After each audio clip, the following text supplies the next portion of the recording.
media project. You know, much like Viagra, planning a family vacation is hard. Bedrock City, Cypress Gardens, Dogpatch USA, Miracle Strip Amusement Park, Frontier Village, Joyland Amusement Park, Holy Land USA, Camelot Theme Park, Marine Land of the Pacific, Lake Dolores Water Park, Jolly Charlie Funland, and Whalen Park have all been shut down. There's got to be a place to take the family this summer. I have a suggestion. Jeez, you scared the unholy piss out of me. Why not take the family to Busta Rhymes Island this summer? How the hell did you get in? You left the door unlocked. Oh. Located on Mill Pond in Shrewsbury, Busta Rhymes Island has rope swinging, blueberries, and stuff Busta would enjoy. Say, that sounds great. But would you mind doing me a favor? And what's that? Get your damn hands off my wife. Busta Rhymes Island in no way is serious. affiliated with Busta Rhymes, Hands off her. but we don't think he'd mind. Busta not Rhymes listening. Island is a real place. Look it your up hands on off her. Wikipedia and Google Maps. I won't warn That's you how again. most people find out about it. That's it, I'm gonna tase you.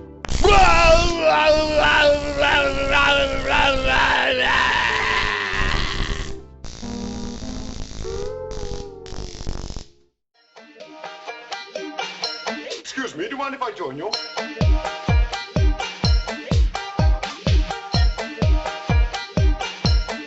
Are you sure you don't mind?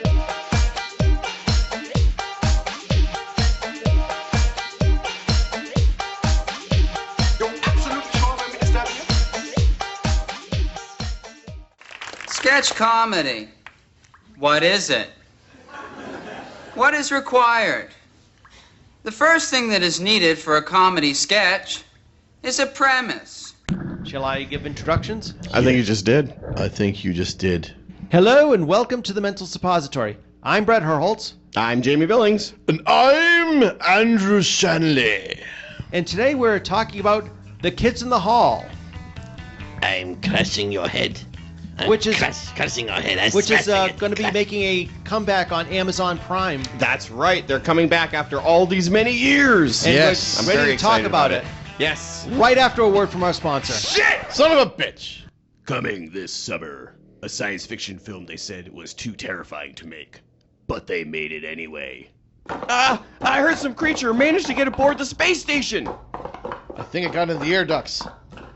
Let's hope we find it before it finds us. I think it found us. Yo!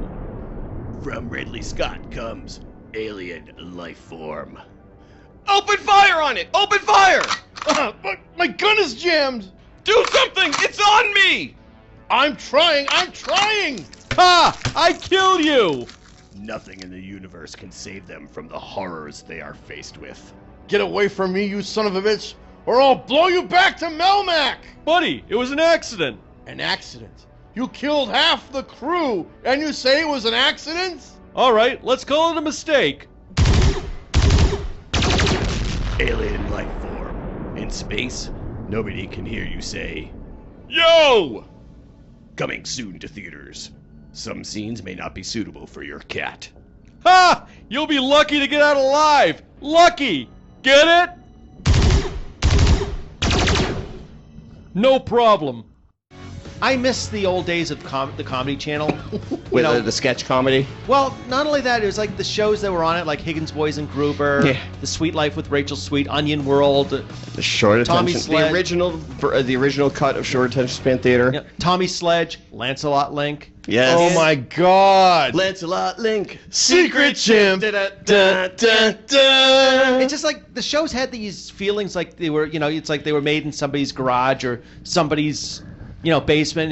And watching them, you felt like I could make a show like that, and it just had this feeling to it that it kind of lacked once it became like the South Park Daily Show channel. Right. Well, the thing about it was also early on in the cable days when every cable network had to have its own little thing, like the Learning Channel, the History Channel, the Golf Channel, the Dry Paint on the Wall Channel, and then of course you had the Comedy Channel, and then you had, I think it was either the Comedy Channel or Comedy City, and then there was Ha. Yeah. And then what I happened? remember Ha. But the Comedy Channel had like the two shows that were at the time were the big draws was Mystery Science Theater 3000 and The Kids in the Hall. Yep. Which I feel like The Kids in the Hall was like the closest Lorne Michaels ever got to like producing something similar to Monty Python. I was just gonna say, Yes. it's like the Canadian Yep. Monty Python. Yeah. I know- but it was produced by Dr. Evil. I know he tried. I know he tried to replicate that with. You Canadians are quite funny. I know he tried to replicate that with Saturday Night Live, but it just with Saturday Night Live, it never got past that whole feeling of the American variety show feeling, where it had the host, it had You had a special sketches, host each week, then you had the musical guest. and the Yeah. sketches had like the typical sketches where it had like a beginning, middle, and punchline, which was something. Maybe not a punchline, depending upon the skit. Yeah, it did. But, yeah. depend on And that. also, Saturday Night Live has always kind of been, like big with reoccurring characters. You'd have like the certain character would come back every single episode, where Kids in the Hall had that, but it was a different type of humor. It was Canadian type humor. I mean, but it was also surrealist too. it was very surrealist, which Because is another it, thing. It's very absurd. That's what I liked it was about it. it was kind of like one of those where you had to kind of be in on the joke. It was kind of like I said, Monty Python is definitely different kind of humor than the lowbrow humor that you see in the United States, because I like to think of Kids in the Hall and Monty Python as thinking person's humor. Yeah. Okay. Whereas with like Saturday Night Live, it was kind of like, what's the easiest movie to make fun of this week? So that's Right. more for the masses, is what you're saying. Yeah. Okay. And especially with the New York thing, because like they had New York, they had musical acts every week. It was a variety show. You'd have was a big celebrities on. production. It was a big, Yeah. huge show. Kids in the Hall, it was the same cast of characters. Well, it was very much like Monty Python, Yeah. where it was a certain cast, and they also wrote their Exactly. sketches, whereas the performers on something like a Saturday Night Live didn't necessarily write their own sketches. Mm-hmm. They were written for them. in a way. Exactly. This was more of a comedy troupe, rather Yeah. than a variety show. And you're going to imagine, like, I think that show, Kids in the Hall, was only on for like 5 years. Yeah, It's it like was 4 or about 5 the- seasons. Yeah. Yeah, so I mean, like, one of the things about that show is that, after a while, with the same people doing the same things after that period of time, they get burned out. I mean, especially with like Saturday Night Live characters or Saturday Night Live cast members, they only last on the show for a certain amount of time. And then they move on to like do a stand-up career, or they go into movies or TV. Unless you're Kenan Thompson and you're like, motherfucker, I'm gonna rule this place. I'm going to die here. That's right. This is my 401k plan.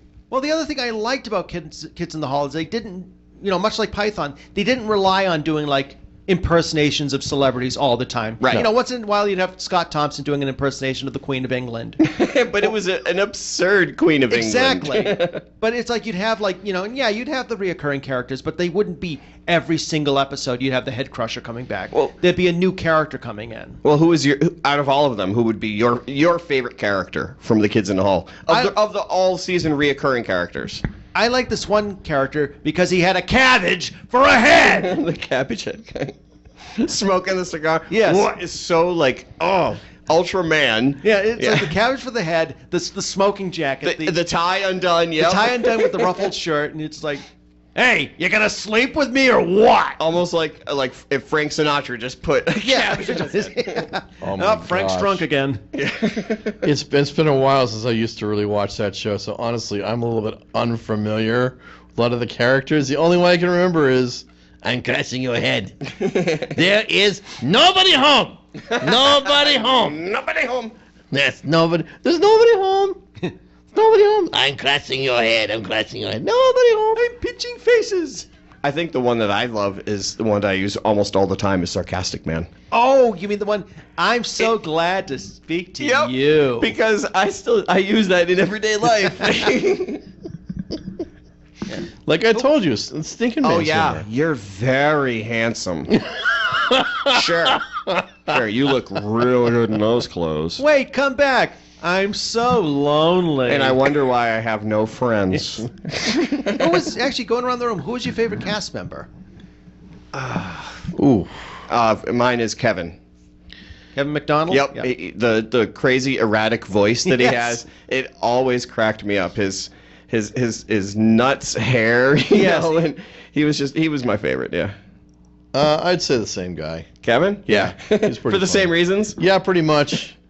He was definitely one of the more, like, like physical comedians, I think. Yeah, because he had like a lot of those crazy motions, like how the hell was I supposed to know? And like his arms are going up crazy. He's like, Yeah. how the hell was I supposed to know he was? So you two screwing? You two doing Yeah, something? you doing two- something? How the hell was I supposed to know they were screwing? What, was your sister a whore? How the hell was I supposed to know she was a whore? Well, I guess I'm gonna have to be the one who's different from the room because I always kind of like Dave Foley. He's always my the straight man. the straight. Yeah, the straight. Yeah. Between him and Bruce McCullough were always the ones I kind of liked. I loved the one with Dave Foley where he was being a host of something. I can't remember what he was being a host of, but he comes into this whole black set and there's a chair and he comes and he sits down in the chair and then he gets up and he walks only like 3 more feet and there's another chair and he just sits down in the chair. Then they do the skit a little bit more and he just gets up and he picks up the chair and he walks to the other side of the stage with the chair and puts it down and continues talking. It's all with a straight face. Well, that's the reason why it was so thinking man's humor. Right. It was very subtle. Yes. And that was one of the things that was amazing. It wasn't like a Abram Zucker thing where the joke is kind of something that is in the background or anything else like that. Right. You had to there was setup and then there was payoff. Yeah. And I think that they did a really good job on that. And also, much like Python, you had Scott Thompson, who was openly gay in real life, who played the character of Buddy Cole, and it was probably at a time where, you could probably get, people would probably go after you for being openly gay. It was not, growing up in that time when the that 80s and 90s was still not a safe time. the mid 90s kind of I think was this when this was kind of out. And yeah, and even in like the small 80s town that early we 90s. grew up in. Yeah, no, gosh. that's some of this stuff was never even thought. No. It's like, him, playing the character Buddy Cole as kind of the raconteur and actually using something that's now considered a very, a homophobic slur. Right. And he could get away with it. Exactly. Sort of like, just like, kind of almost like he was owning the word, but it's just like he was like almost like also kind of saying like. He did kind of own the word Yeah. because he was just like, all of what he said was sort of like, I don't care what you say or what you say to it to me because I'm going to use these words just as bad to you. And I loved it. And that's empowering. Does it bother you? Yes, he was in a way. Yeah, that's Does it the word bother I you? couldn't think Well, of. too damn bad. Yeah. Yep. Buddy Cole was one of our favorite characters. So And it fuck you. And there was like one of the scenes, the skits where he's like, you don't know if it's going to be a shit or a fart, and you just let it rip out anyway. Oh dear. Well, the other thing too is because it was Canadian TV, they could do stuff. Oh yeah. They were able to get on you couldn't get on American TV. They swore a little bit more. Oh yeah. And they got away Actually, with that it. was like what's it called? With Python, they could, you could get away with a lot more stuff in You England. could say shit and tit. Well, Yeah. there was one of the episodes where they were asking, what are your hobbies outside of summarizing? He's like, well, strangling animals, golf, and masturbating. And they ended it's like, well, he must have let himself down on the hobbies. Golf isn't very popular around here. So yeah, there was definitely some stuff that, when it was being shown on the Comedy Channel or later Comedy Central, where they would bleep stuff out where you knew they must have said something that wasn't you couldn't get away with it on American TV. politically Because correct. the whole skit with it was like I think it was Mark McKinney and Bruce McCullough as this couple, and the guy's just like he's trying to fight, fight this, Bruce McCullough's this one guy who's just trying to fight the other guy, and he just keeps getting his ass kicked the time. He's like, "I'll deal with it, baby." He's like, "Oh, what the fuck you doing, eh?" And it's like, people are, the guy who's beating him up is just like, is now saying, just stay down. It's like, I'm going to, he just keeps on coming back and keeps on getting his ass kicked. Bruce also had a lot of pretty cool characters. Oh, yeah. Like, the Eradicator! Yes, which I think was in the very first episode. This Yes, guy, was it? What was he, I don't like remember. a guy who was like really bad at playing, he It played was squash. squash. Yeah, he's like people would just be like, oh, who am I? Looks like I have a new guy playing the squash thing. And then all of a sudden he shows up. You're battling the Eradicator. I'm gonna bring you down. And he just had. You can't follow me. he had a I came ski in a mask. cab and then just runs off. And then he has a ski mask and everything. And at the end of it, he loses, and they're in the shower, and he still has the ski mask on. And you can just see the water is like soaked into the mask. Well, I guess He's you like, can take my mask off now. You can take my mask off now. That's okay. I don't know. You earned the right. Yes. No, the Eradicator was pretty good. Actually, shortly after I think Kids in the Hall ended, Bruce McCullough I actually had the album. He came out with like a comedy album called Shame-Based Man. Yeah, there was a musical album, right? Yep, it was a mix of music and sketches. And Dave Foley, he moved on to News Radio. Yep. Yeah, but Bruce McCullough did a lot of music stuff, even on. Yes. These are the Daves I know.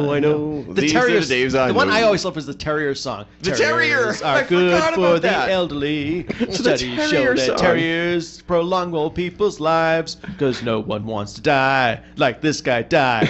He died. Did I die? Worms eating his eyes. But yeah, there's like a lot of the skits were point there. Yeah. But yeah, a lot of the skits were just, I think you hit the nail right on the head. They were just like very thinking man, very, slight. I wouldn't want to say intellectual, But then they had the silly, crazy, the chicken lady. The chicken lady, or even the weird concept. They did weird concept films too. And Yes. one of them where I just remember an old grandpa and he's just screaming sausages, sausages, and I think Bruce McCullough had to bring him sausages from a factory. There was another one they did that I kind of liked. It was like the Devil versus Bobby Gorgonchuk. Yeah. Where it's like Mark McKinney playing the devil. And Bobby's like playing the guitar in his room. He's like, he appears and it's like, "Hello, Bobby. I was listening to you play the guitar in hell, and I'm gonna challenge you before you can start a band." And so he challenges him to a guitar, solo off or whatever you call it. Cutting heads. Yes. And finally, I think Bobby ends up winning and sending the devil back to hell. But the other one I really liked is there was this weird skit which had Kevin McDonald in it, of a guy and his wife, and they're out on vacation, and he's like, "I think I'm gonna grow a beard," and it's like so it's the next scene, he's coming out of the shower and he's got this beard and he's looking at himself in the mirror and he's like, and his wife's like, "Well, the vacation's over. Maybe it's time to shave it." "The beard stays. You go." I remember one skit in particular, which was he's going out with like his buddy to go drink, but he can't drink hard alcohol. So like he's like, "Hey, you know what you can have? You can have a lady drink." And like it's like just like this big huge like it's like a margarita but more ridiculous, like like the crazy straw and like the umbrella, the umbrellas, the and amount else of fruit that is just about ungodly to hold. Yeah, it's like a ridiculous amount of fruit. So he's drinking these drinks. He's like, "Oh, I can drink this instead." And like, it's like, "Don't worry, man. It's just a lady drink." And so he becomes an alcoholic on lady drinks. Yes. And so he goes it's like he's got a presentation to make at work. And so he's completely sloshed and drunk. And so like, he's like in his office and he has like a full bar in his office and he's making like a lady drink. And like he gets completely like they're all like watching him as he's like coming in this big huge glass with like the crazy straw and the umbrellas and everything else like that. And he's like, "Oh," he's like trying to keep it. Yeah. And then at the end of the skit, it's like he's like completely like hobo. He's like on the street with like the same glass trying to get his crazy straw. All and, like, because of like mixed drinks. just because of mixed drinks. Sex on the beach did me in. And then like I was like, and then it closes with the saying like, "Don't worry, man. It's just a lady drink." It's like, now you know the dangers of lady drinks. See, that's what the obscure humor, like that and like the Pear Dream. Yes, the Pear The Dream. Pear I was Dream just is watching so that one. crazy and obscure. They're just There's not really much sense to it, but it's it like makes it's the same, no sense. I know. Still, you enjoy it because it's just so bizarre. That's so silly. Each time he wakes up from a nightmare. Did you have the Pear Dream again? Yes. Yes. I think I'm Then going The camera insane. pans off. I think I'm going insane. Yes. It was just so absurd and Or crazy. Dave Foley playing the drunk dad. It's like, "Just remember, son, I can murder you while you sleep." "Oh, don't worry. Yeah, all you have to be is quiet and willing. And son, I am willing. And I'm wearing these quiet shoes. Good night, son. Sleep well." The other good one with Dave Foley was the country doctor. Oh, okay. "Mom, I can see the doctor. He's coming up the way." Meanwhile, the father in the back room is dying with a Yeah. fever, and he's, "Mom, he just stopped to pick up a rock." Mom, he just threw the rock. And it's like the guy's taking forever. He walks in, he's like, well, I'll have a piece of pie. Oh, you want a piece of pie? Oh my gosh. He's sitting there. And meanwhile, in the back, Death comes in, like, with a whole cloak and everything, comes into the door, and he gets out a pack of cigarettes, and he goes, hands one over to he's like, again, just crazy, obscure humor. They were great for that. Yeah. There was another one, like, I think the very last episode where it's like, Daddy, what's that bad man doing to my donkey? Well, that ain't no ordinary bad man, son. That there's Hitler, and he's fucking your donkey. Yes. And it's like Bruce McCullough dressed as Hitler, having sex with a donkey. It's like, well, having sex with animals is bad, but Hitler was evil, so it kind of evens out. Yeah. And that's exactly the reason why they're so unique. Exactly. Like I said, I mean, even that humor today, I don't know if that would actually fly in the face. Well, we'll soon find out since they're bringing kids. This is like the second time they've brought the Kids in the Hall back. Because the first time, the streaming services taking it? Prime. Prime? Oh, Amazon. Oh. So, I think maybe a decade or so ago, they had a series that is like maybe 2009, 2010. They came out with a mini-series called Kids in the Hall, Death Comes to Town, which followed just one storyline. It was like Mark McKinney, of course, playing Death, wearing a cloak and a Speedo, driving this really ridiculous moped bike through town. It's still the same sort of. I haven't been able to find if it's available anywhere, but it was a great series, and I feel like, it was sort of the movie they wanted to make. Yeah, because Brain Candy wasn't really the movie they wanted. Brain Candy was something that came out after the Kids in the Hall ended. And it was about this guy who. What was the whole plan? What was the plot? The whole plot of Brain Candy was one of these things where this guy develops a pill that makes it's like brings people to their happiest thought. So it's like that one happy thought that that really great day in their life. And so it's like suddenly the guy becomes the guy who develops the pill becomes a rock star and all that sort of thing. And I feel like it had good. The movie, it was sort of like Monty Python's Meaning of Life, where it had good bits. But as a whole, I don't think it worked very well, because I think a lot of it came down to I have a feeling there was a lot of studio interference to what they were doing. I remember watching the movie and just the first half of the movie was okay. They set it up well. Yeah. But then the second half was like they didn't know what to do. And I think that's part of the problem. This was like the opposite when Death Comes to Town, because it's like it's like this seemed like the perfect vehicle, because it was like absurd characters, sort of an ongoing plot where it's like Bruce McCullough plays this kind of corrupt mayor of this town who gets offed, and so I remember there was one great, and it was another one. They had it was always like the little moments that sort of make you laugh. Of course, they had the cops in it that were throughout the Kids in the Hall series, but they had the two cops saying, "Well, you remember when we arrested you for Grand Theft Zamboni?" you see the guy driving. You see the redneck guy driving along on the Zamboni, and the cop going, 2 miles come an back hour. here. But I mean, that was actually a good series. But now it seems like they're going back to doing sort of a sketch comedy show, and I'll watch it. I'm kind of curious to see what it's like, but I'm kind of on the fence because of something. Apparently, several years ago, somebody had asked Stephen Fry why him and Hugh Laurie haven't really ever done sort of a new series with a bit of Fry and Laurie, and Stephen Fry said he felt like with sketch comedy, it's kind of a young person's game. So you're kind of feeling maybe they're losing their edge? I'm not sure. I don't want to speculate. They're old. Well, I'm sorry to say, but we're all oh my back. Oh. But I'm kind of wondering. It's like, age does come up into I don't a little know. bit. The only thing I'm more worried about would not be their age or their humor. My problem would be the executive decisions. Yeah. The people above them that are going to go, nope, cut, censor. Nope, that's not funny. We don't like. But that's not up to you guys. I want to see if it comes directly from them. My only with other Prime, I'm kind of wondering, is there as much censorship as there was, like with the networks nowadays, with stuff like Prime or Netflix? I don't necessarily think that the censorship of that is a particular issue.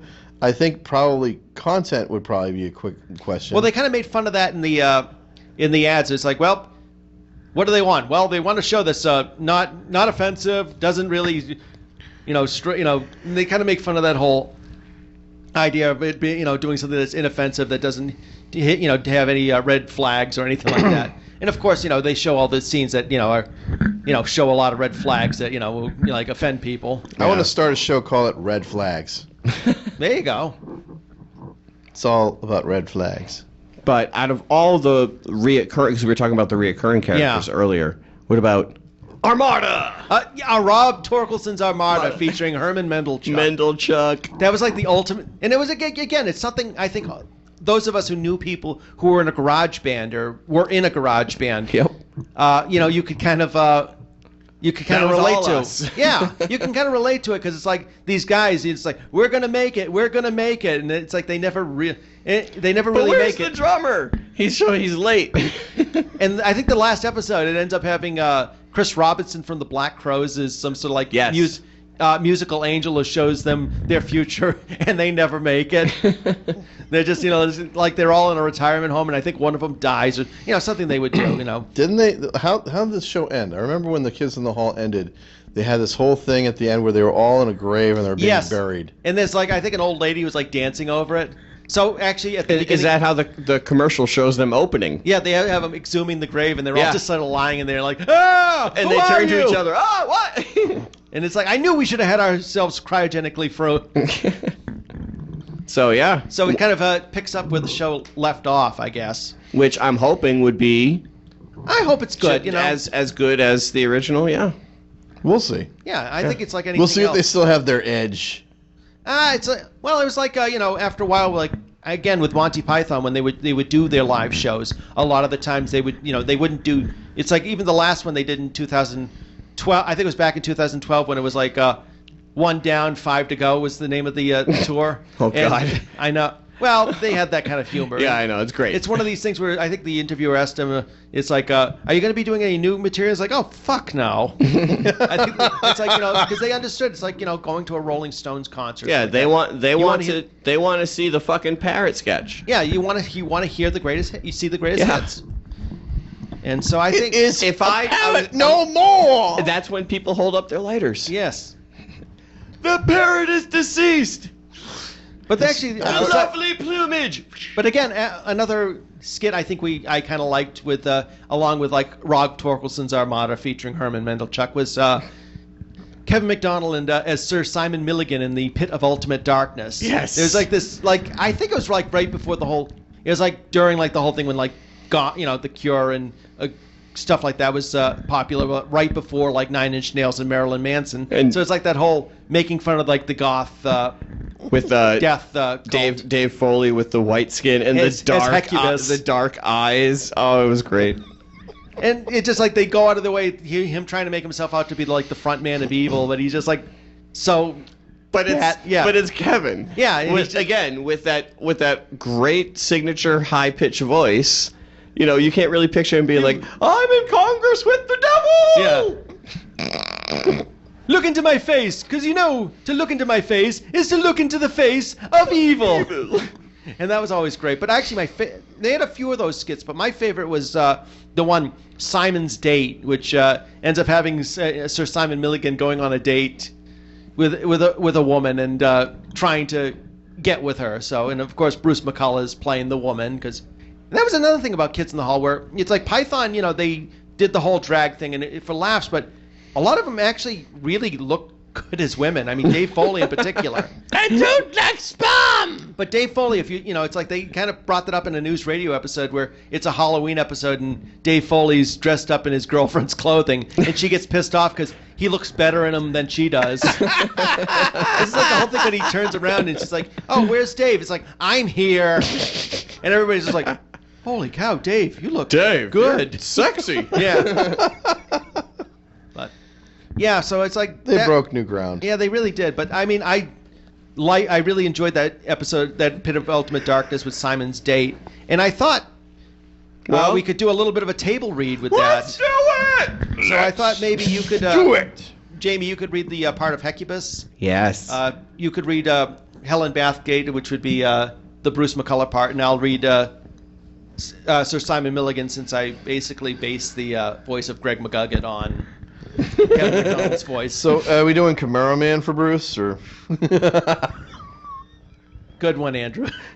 No, we're gonna just try to make it as feminine sounding as you can, which, it's like when you heard them doing a feminine sounding voice, Okay. it didn't really sound, it sounded like, I got you. So I'm gonna start it up here. Good evening. I'm Sir Simon Milligan, and welcome one more time to the pit of ultimate darkness. Tonight, conveniently located at Carlos's Italian Eatery. Carlos is famous for its fine food, its genuine Italian atmosphere, and its capacity for evil. Oh, waiter! Waiter! See? Evil! Evil part-timer! Evil waiter will receive an unholy tip! Tonight, I am joined for my dinner of doom by one Miss Helen Bathgate. Well, thank you for inviting me. I'm having a wonderful time. Tell me, Helen, do you like the lobster? Yes, I love lobster. Do they serve them here? No.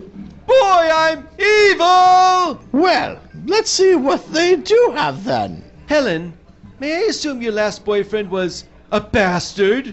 Yes. Yes. Then tell me all about him. Well, he had a cabbage for a head. You know, Helen, I'm not like other men. Really? Yes. Although I am the gatekeeper of the boys' club that is the underworld, I'm sensitive to a woman's need, and I walk alone along the path of evil. Like Johnny Cash? Sure, that'll work. Like Johnny Cash. But Helen, still, I have my wants. I have my needs. I have your rash cream, Master. Oh, I'm sorry. Have I come at a bad time? Helen Bathgate, Hecubus spawn of Satan. Hecubus spawn of Satan, Helen Bathgate. Will your friend be joining us? Oh, I'm sure he's busy. A garage sale in hell or some... No, I'm free. Evil! Yes. So, Helen, I suppose you and I should order now. Yes, I really love Italian food, which is odd, don't you think? Because I really hate those dirty Italians. Master, she's quite clearly a bigot. Yes, and yet I do want to sleep with her. What to do? What to do? What to do? What to do? What? Yes, Helen. Those dirty Italians bother me as well. And he really hates the Irish, too. Yes, those clover-eating bastards! Well, I find that very insulting because my father is Irish. Oh, well, he only hates the drunken mix. Yes, the drunken mix, glug glug. Well, he's only been going to AA for 4 years. He is trying. Wait, my Irish rose. What? Helen, what do you think of the odds of you and I doing it? I don't think the odds are very good. Then you'll be surprised to find out that you and I will be doing it. What? Hecubus, shroud her with the zombie dust of Hades. Helen Bathgate, you are the victim of the zombie dust of Hades. I command you to embrace me. Stroke your fingers through my hair. Kiss my pouty lips. Fuck you. I'm leaving. Hecubus, that wasn't the zombie dust of Hades, was it? No, Master. It was common talcum powder. Speed thee to hell! You're angry, aren't you, Master? No, Hecubus, just profoundly sexually frustrated. You see, Hecubus, tonight, evil sleeps alone. But first, evil must walk alone to a magazine shop to purchase porn. Cheer up, Master. Remember that masturbation is a sin. Yes, and that's a little evil. Yes, a little tiny, pathetic little. Yes, a little bit of evil, a little bit of evil. And scene. Agreed. On behalf of Jamie and Andrew, thank you for listening to The Mental Suppository. Until next time, this is Brett Herholtz saying... Hey man, this is the best looking man in the world. With that mop and a brim bram broom and clim clam clean up the rim ram room. Cause your dim bam baby's coming home tonight.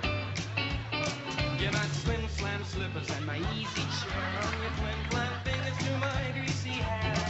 Kiss me baby, let me hold you tight.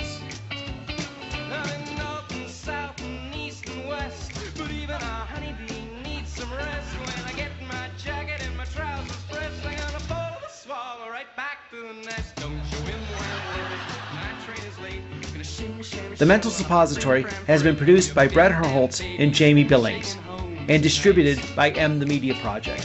Theme music generously donated by Mr. B, the Gentleman Rhymer. Visit his webpage at gentlemanrhymer.com. We would love to hear from our fans. Email us at mentalsuppository@gmail.com. All right, my son, I want you to get a good night's rest, and remember, I can murder you while you sleep. It's easy, son. All you have to be is quiet and willing to do it. And, son, I am willing to do it. And I've got quiet shoes. Good night, son. Sleep well.